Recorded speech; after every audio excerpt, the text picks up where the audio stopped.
السلام عليكم، مرحبا بكم من جديد في قناه شيف ليلى غاسترونومي. كنتمنى يا ربي تكونوا بخير وعلى خير. كيف كتشوفوا فعندي هنايا الدجاج متبل، فعندي 3 تتبيلات مختلفه ديال القطبان ديال الدجاج، وكذلك عندي اصابع ديال الدجاج اللي كتجي مقرمشه بلا شابلور. فكنتمنى الا كنتو اول مره كتزوروا القناه ديالي تضغطوا على اللايك، وكذلك تشتركوا في القناه بالضغط على زر الاشتراك، ابوني او سبسكرايب، وندوز على بركه الله المقادير وطريقه التحضير.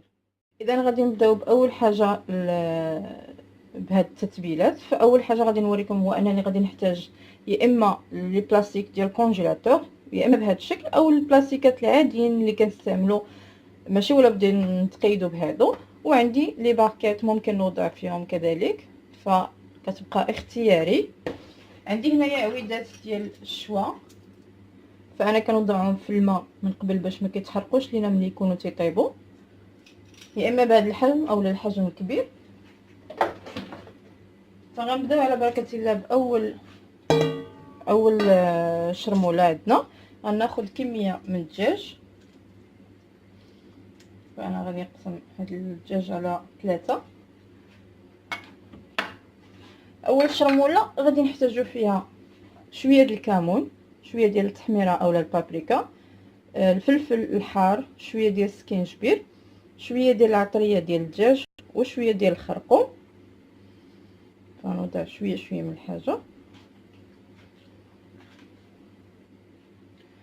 غنضيف ليهم عصير الحامض، يا اما عصير الحامض اولا الخل حسب الرغبه. كذلك غنضيف شويه ديال الثومه محكوكه، وشويه ديال المعدنوس مقطع، وكذلك القليل من زيت الزيتون. هذه بالنسبه للتتبيله الاولى. فغادي نخلطوا هذه المكونات كلها مع بعضها، ومن طبيعه الحال ما نساوش الملحه، فهي كتبقى حسب الذوق غير شويه. صافي، ها هي التتبيله الاولى جاهزه عندنا. فغادي نبداو نعمروا العويدات ديال الشوا على هذا الشكل.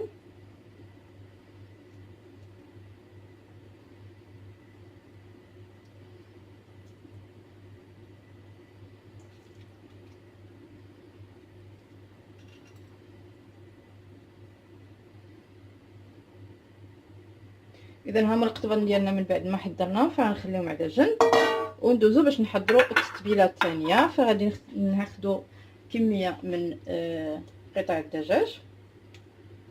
اوكي، ولهاد التتبيله الثانيه فغادي نحتاج ليها شويه ديال السكينجبير، شويه ديال التوابل الخاصه بالشوا، عندي شويه ديال الثوم بودر، قليل من الابزار اولا الفلفل الاسود، والقليل من العطريه الايطاليه، وعندي هنايا شويه ديال الزعتر.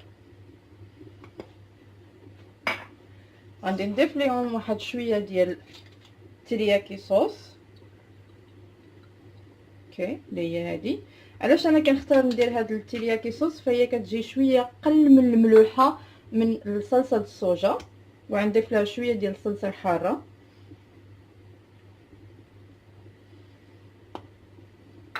والقليل من المعدنوس،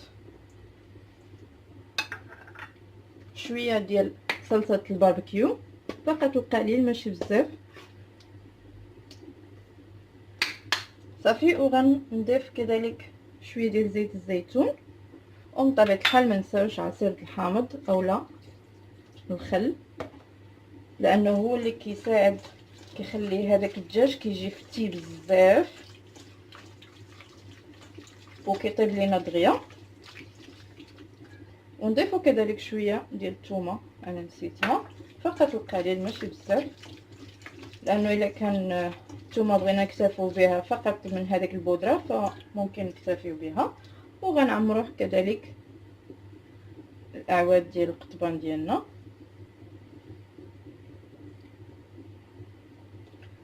بهذا الشكل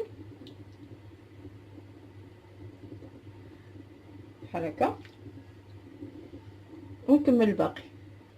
وهادو هما القطبان ديالنا حنا حضرناهم، فغنخليهم كذلك على جنب، وندوزو باش نحضروا التتبيله الثالثه.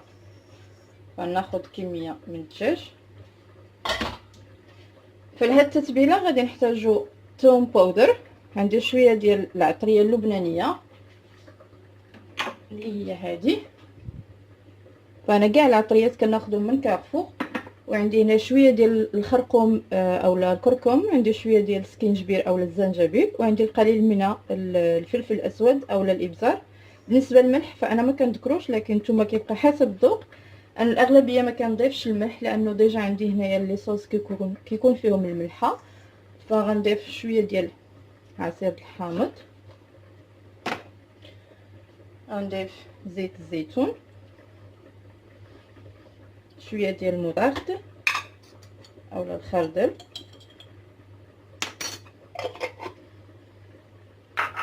غنضيف شويه ديال الياغورت طبيعي دانون مسوس، وغنضيف القليل من الزعتر فقط شويه، كذلك ثومه محكوكه. صافي، وغنخلط هاد المكونات كلها مع بعضياتها.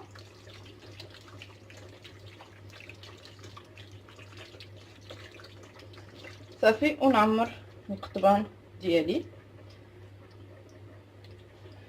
بون باقي عندي هنا شويه المعدنوس، نقدر نضيف واحد شويه لانه المعدنوس كيعطي واحد المذاق هائل مع الدجاج. نبدا نعمر القطبان بهذا الشكل. صافي، نكمل الكميه اللي عندي. اذا هذا هو الدجاج ديالنا، فغادي ندوزو باش نحضروا اخر التتبيله. فعندي هنايا الدجاج مقطع هكا طريفات طوال، عنده هنايا. غادا نضيف ليه الثومه المتبقى عندي بطبيعه الحال تكون مفرومه، نضيف له شويه ديال زيت الزيتون، لا موطارد عندي، والخردل عندي معلقه هكا صغيره تكون عامره،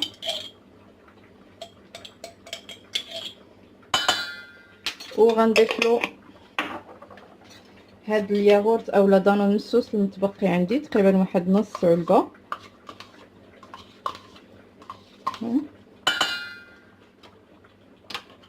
غنضيف له شويه ديال الصلصه الحاره،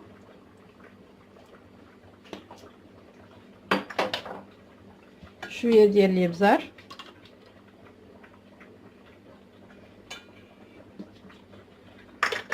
شويه ديال السكينجبير اولا الزنجبيل، فقط راس المعلقه يعني ماشي بزاف، والقليل من السودانيه شويه يعني ما تكثروش من السودانيه بزاف.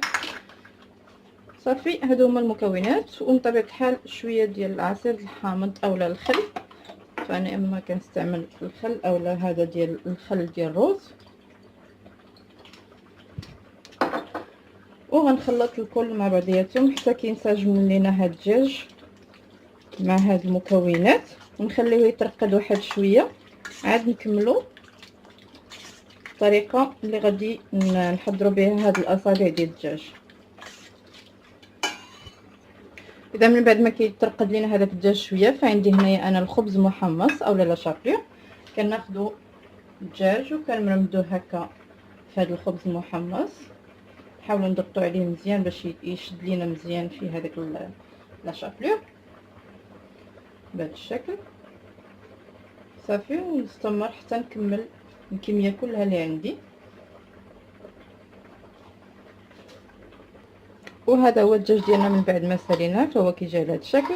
هادو هما الطرق اللي صايبنا مع بعضياتنا، فندوزو على بركه الله باش نشوفوا الطريقه اللي غادي نحتفظوا بهم في المجمد. اذا بالنسبه للاحتفاظ بهم، فانا كما قلت لكم كناخذوا يا اما باكيت اولا اي حاجه بلاستيك غذائي. كناخذوا هاد العويدات كنوضعوهم بهذا الشكل، اولا ممكن نوضعوهم بشكل طولي الا ما تهزوش لينا على الطريقه الثانيه بحال هكا.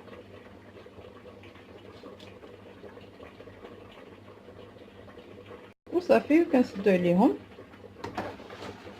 بحال هكا. فهنا تيكون عندنا الدجاج ديالنا محتفظين به، كندخلوه كونجيلاتور، ما كيجرالو حتى شي حاجه. الوقيته اللي بغيناه كنخرجوه قبل بوقت وكنخليوه حتى كيطلق لينا شي شويه وندخلوه يا اما كيطيب في الفران اولا كيطيب كذلك في فوق الشوايه. وممكن تستعملوا كيف ما قلت لكم هذا البلاستيك الغذائي اللي حتى هو كيكون خاص بالكونجيلاتور. انا هذا غادي ندير فيه هاد الاصابع ديال الدجاج اللي حضرنا بلا شابلور لانه عندي كبيره فتهز ليا كميه كثيره. هاد الاصابع كنقليوهم في الزيت كيجيونا مقرمشين، فملي نبغيو نحضروهم كنجبدوهم من الكونجيلاتور وكنديروهم يطيبوا في داك الوقت، يعني ما كنخليهمش حتى كيطلقوا باش ما كيتكونش لينا فيهم واحد الماء اللي كيضيع لينا هذاك لا شابلور الفوقاني. فان فوا نخرجوهم ونحطوهم يتقلاو داك الساعه في حمام زيت، يعني ما يكونش بين وبين، ما يكونش حامي بزاف سخون بزاف وما يكونش بارد، باش يطيب لينا حتى من الداخل ما يجيناش غير محروق من على برا ومن الداخل تيبقى خضر. كيف كتشوفوا فهنا ممكن نكتبوا لا دات ديال الوقيته اللي صايبنا فيهم، ونكتبوا كذلك السميه ديال هاد المكونات اللي عندنا في هذا البلاستيك. صافي نحاولوا نخرجوا منهم داك الهواء اللي فيهم بالداخل ونسدوا عليهم كيجيو على هذا الشكل بحال هكا. وإلا كان عندك غير البلاستيك العادي الغذائي العادي فكذلك كنديروا نفس الشكل، كنفتحوا بهذه الطريقه، كنوضعوا القضبان ديالنا هنايا داخل، حاولوا غير ما نوسخوش البلاستيك من على برا بحال هكا. يعني ماشي ولا بدا يكون عندنا الباكيت وماشي ولا بدا يكون عندنا هذاك البلاستيك اللي هو الغليظ ديال الكونجيلاتور بحال هكا.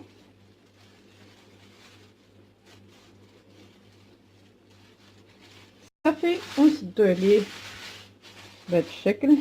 نحاولوا فقط نحفظوا هذوك العويدات باش ما يثقبوش لينا الميكا، ونسدو عليهم بحال هكا. صافي وهما محتفظين بهم، يعني بحالهم بحال اي حاجه اخرى ممكن نوضعوا فيها هاد الدجاج. وهكا تيكون لا فيديو ديالنا سهله. فكنتمنى على عجبكم الفيديو كذلك عجبتكم الافكار اللي انا قدمتها لكم. ضغطوا لايك على لا فيديو كذلك شير، وما تنساوش تضغطوا هادو هما التتبيلات اللي حضرنا مع بعضياتنا. فكنتمنى ان شاء الله يكونوا من الاستحسان ديالكم.